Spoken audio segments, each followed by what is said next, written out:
Өмірден өтіп, жұмаққа жетіп, жайланғандар қаншама. Анасын сағынғандарға арнайы сағыныш басатын жырым.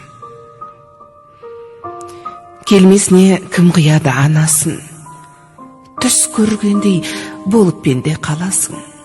Анаң ғана мәңгі өмір сүрердей жаулайды екен перзентінің санасын.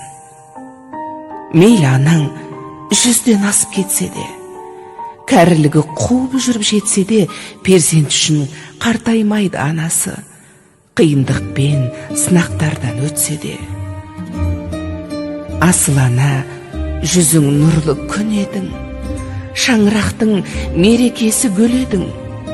Сабырлы едің, қадамы бар салмақты, мейірімге бөлеуші едің жан жақты.